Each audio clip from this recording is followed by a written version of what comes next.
Alam niyo ba na ang almusal ang itinuturing na pinakamahalagang pagkain sa maghapon? Pero kung mali ang kinakain natin sa umaga, lalo na ng ating mga lolo at lola, maaari itong magdulot ng panganib sa kalusugan, kaya bago ka mag-almusal bukas, panuorin muna ito. Don't forget to like this video, subscribe at i-click ang notification bell para lagi kang updated sa ating health tips para sa mga seniors. Marami sa ating mga seniors basta't nakakakain sa umaga ay masaya na. Isang tasa ng kape at kahit anong makakain, solve na raw ang tiyan.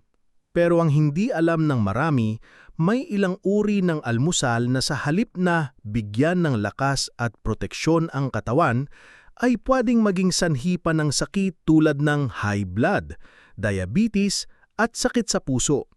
Kaya ngayong araw, pag-uusapan natin ang mga almusal na bawal sa kalusugan ng seniors at bakit dapat iwasan ang mga ito.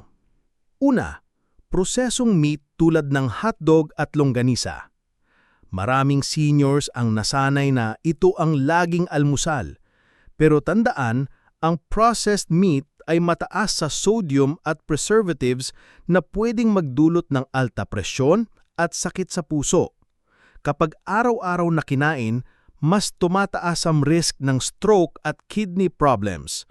Mas mainam palitan ito ng itlog na nilaga o grilled na isda para makuha pa rin ng protina pero mas ligtas sa katawan.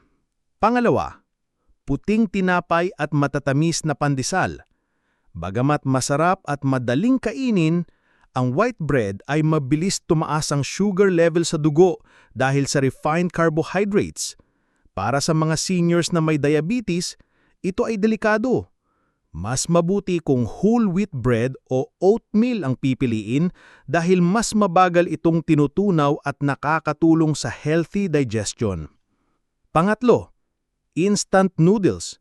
Madaling lutuin at mura pero sobrang taas nito sa sodium. Isang pack lang ay halos sapat na sa buong araw na limit ng asin. Ang sobrang alat ay nakakasira ng kidney at nagpapataas ng blood pressure. Imbes na noodles, mas mainam ang lugaw na may gulay o oatmeal na may prutas. Pang-apat, matatamis na inumin gaya ng instant coffee mix o powder juice. Kung ang kape ng senior ay puro 3-in-1 o sobrang tamis ng juice, nagdudulot ito ng mabilis na pagtaas ng blood sugar at dagdag calories na walang sustansya. Ang sobrang sugar ay nagpapabilis ng pagtanda ng cells at nagpapahina sa resistensya. Mas mabuting piliin ang brewed coffee na walang asukal o fresh buko juice. Panglima, fried rice at mamantikang ulam. Karaniwang almusal sa bahay ang sinangag na may mamantikang ulam tulad ng tusino o tapa. Pero tandaan, ang mantika at sobrang taba ng karne ay nagpapataas ng kolesterol at risk ng heart attack. Para maging mas healthy, pwedeng gumamit ng brown rice o steam na gulay para maging balanse ang kain ng senior. Mga seniors, tandaan na hindi lahat ng almusal ay nakakatulong sa kalusugan. Ang processed meat, matatamis na tinapay, instant noodles, matatamis na inumin, at mamantikang ulam ay ilan lamang sa dapat iwasan. Mas mabuting pumili ng almusal na may gulay, prutas, isda at whole grains upang mapanatili ang lakas at sigla araw-araw. Alin sa mga almusal na ito ang madalas ninyong kainin? At anong mas healthy alternative ang naiisip ninyong subukan? Tandaan, ang mga tips na ito ay dagdag kaalaman lamang at hindi kapalit ng medikal na payo. Kung may karamdaman o iniinom na gamot, mas mainam pa rin kumonsulta sa inyong doktor bago baguhin ang inyong diet. Ang tamang almusal ay malaking tulong para mapanatiling malakas at masigla ang katawan ng seniors. Kung nakatulong ang video na ito, i-type ang yes. At more naman kung gusto nyo pa ng dagdag na kaalaman.